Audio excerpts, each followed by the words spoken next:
72 সালে ঠিক একই ঘটনা হলো শেখ মুজিবের সামনে। তিনি অপোজিশন তৈরি করতে পারতেন, তিনি উপেক্ষা করলেন, অপোজিশন তৈরি হতে দিলেন না। বাংলাদেশে এই বিপ্লবোত্তর গণঅভ্যুত্থানোত্তর পরিস্থিতিতে একটা নিউ হিস্ট্রিক্যাল পরিস্থিতি আছে, এটা শরীফ ভাই অবশ্যই বিশ্লেষণ করবেন। সেটা হচ্ছে যে আপনি 1947-এ যখন পাকিস্তান এবং ভারত হয়, এই দুইটি রাষ্ট্র একই ক্রাইসিসে পড়ে।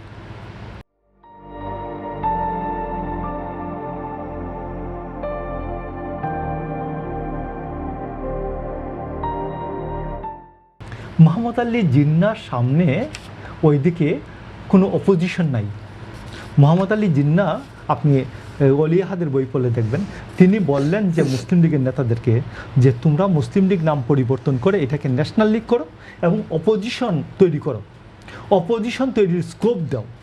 এইখান থেকে যারা সরকারে আছে এদের সাথে যারা দ্বিমত পোষণ করে এরা অপোজিশন হোক।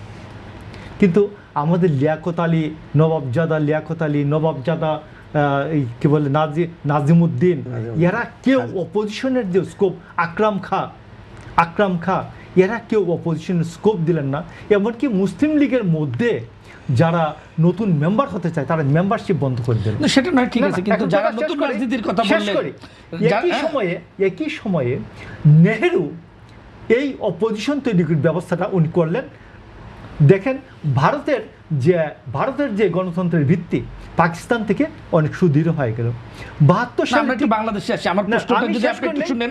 না, আমি 1 মিনিটে শেষ করে নিই। 72 সালে ঠিক একই ঘটনা হলো শেখ মুজিবের সামনে। তিনি অপোজিশন তৈরি করতে পারতেন। মৌলানা ভাসানী ছিলেন, আতাউর রহমান খান ছিলেন, আব্দুর রশিদ তর্কবাগীশ ছিলেন, তিনি উপেক্ষা করলেন, অপোজিশন তৈরি হতে দিলেন না। ফলশ্রুতিতে কী হলো, বাংলাদেশে গণতন্ত্র তৈরি হলো না।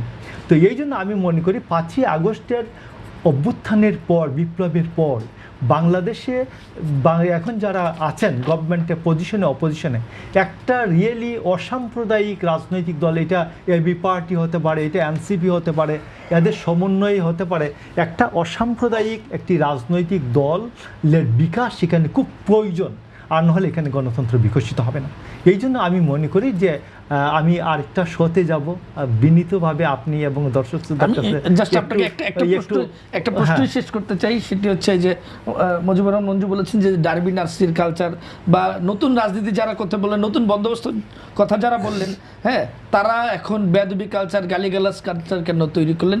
এর মধ্য দিয়ে আসলে রাজনৈতিক দলগুলোর সামনে কোন ধরনের পরিস্থিতি তৈরি? গালিগালাজ কালচার আমি আপনাকে বলতেছি বেসিক্যালি নিউ পলিটিক্স, যেটা নতুন প্রেক্ষাপটে যে রাজনীতি, এটা নিয়ে খুব সহনশীলভাবে, সহিষ্ণুতার সাথে, ধৈর্যের সাথে সবাইকে বসে চিন্তা করতে হবে। যে সময়টা 9 মাসে চিন্তা করেছেন তারা সংবিধানে কী কী সংস্কার আনবেন, এর থেকে বরঞ্চ পলিটিক্সটা কী হবে এটাই বরঞ্চ বড় কথা ছিল, যে যার কারণে আজকে ডারবি নাসির, টাকলা ফুয়াদ এইগুলি কথাবার্তা আসে। তবে আমি মনে করি আপনি প্রত্যেককেই সম্মান দিয়ে যদি কথা বলি, আমি যদি কাউকে সম্মান দিয়ে কথা বলি তিনি আমাকে সম্মান করবেন, আমি একজনকে অসম্মান দিয়ে কথা বলে এই অসম্মানের বিস্তৃতটা জাতীয়ভাবে, সারা দেশব্যাপী, সারা নেশনব্যাপী, জাতীয়ভাবে এটা বিস্তৃত হবে, এটা কার কাম্য নয়।